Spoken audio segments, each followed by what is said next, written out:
The Aitik mine is in fact the source of the metals that go to make things like mobile phones, ovens, computers and other important articles that function so well.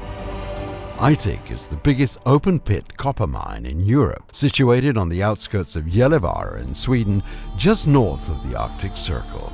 The name Aitik comes from the Laplandic Sami language and it means storehouse. Pretty good name, but it doesn't look like this lot contains many precious stones now, does it?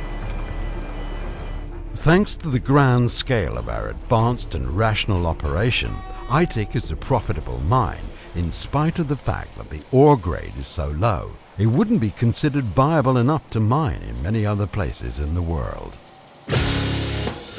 1 ton of Aitik ore contains 99% waste rock, which we extract in our concentrator plant. What's left is 1% concentrated ore. In the smelter, this breaks down to roughly 2 kilos of copper, 2 grams of silver and 0.1 gram of gold. Very low grades, but in huge quantities. We've calculated that the ore reserve will last until the year 2029, even though we've doubled the production to 36 million tons a year. Det är inte så himla vanligt jobb och sen få vara med i en gruva, helst en gruva som går så bra. Så det är jätteroligt. The actual mining process starts with a drill plan layout. It's an important job as commencement determines the conclusion. Goethe, whose responsibility it is to see that all drill holes are correctly placed, was here even before Aitik became a pit. Jag började ju som pinpojke här 1966. Jag har trivats bra i alla tider. The digital drill plans are transferred to the drill rigs. These huge electric-powered rigs can drill bucket-sized 311mm wide holes. When the holes are drilled, it's charging time. In order to achieve the required rock fragmentation, the holes must be detonated in the correct running order with slightly delayed intervals. So the charging work is critical, and it's vitally important to be fully focused. On the other hand, there's absolutely no danger as the explosive emulsion is still inert at this stage. Until it's all charged up and everybody has been removed from the area and the detonation is activated.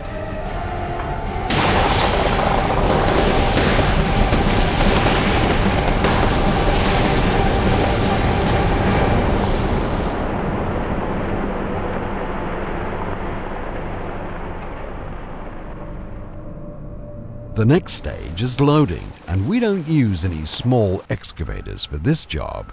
We use the biggest there is. 80 tons in a single bucket. These mine trucks are no toys either. The biggest ones can shift more than 300 tons per load. The traffic control center sees to it that the vehicles and the machines in the mine are underway, rolling day and night. This, of course, demands a spacious workshop.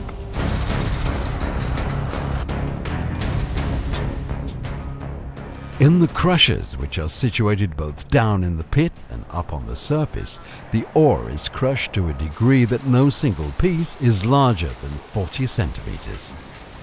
The crushed ore is transported on a conveyor belt that stretches for 7 kilometers, half of which goes through an underground tunnel up to the main ore storage facility next to the dressing plant. Vi tar ut kopparn ur gråberget. Everything is controlled from this room. Firstly, the ore is ground in these gigantic mills. The stones are milled together with water and the result flows over to the flotation hall. Here in these huge tanks, reagents, foaming agents, chalk and compressed air are added. Gråberget, eller det vi inte vill ha, det sjunker i botten. Poppan och de saker vi vill ha flyter upp tillsammans med skummet. In great coagulating tanks and filters, the water is finally removed. What's left is the copper concentrate. This is loaded onto a truck and driven to our new railroad terminal, where it's reloaded every night to be transported to Boliden smelter. All surplus water and sand from the concentrator is pumped out to our large tailings pond. For a long time we've been focusing upon restoring everything we can back to nature.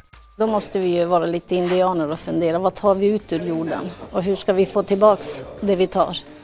Vi återvinner till exempel allt vatten som går runt i verket. Ingenting går bara ut utan att komma tillbaks. It's just this recycled water that's used to keep the rising dust in check on all of our roads. With the help of choppers, the tailing pond is bombarded with dust-binding substances. Waste rock, which we excavate to reach the ore, is turned into gravel for road construction. Sewage sludge from purifying plants in Stockholm end up as fertilizer on our heaps, which eventually will turn into beautiful rolling hills. And the actual open pit itself will become the deepest lake in Sweden in about 150 years from now.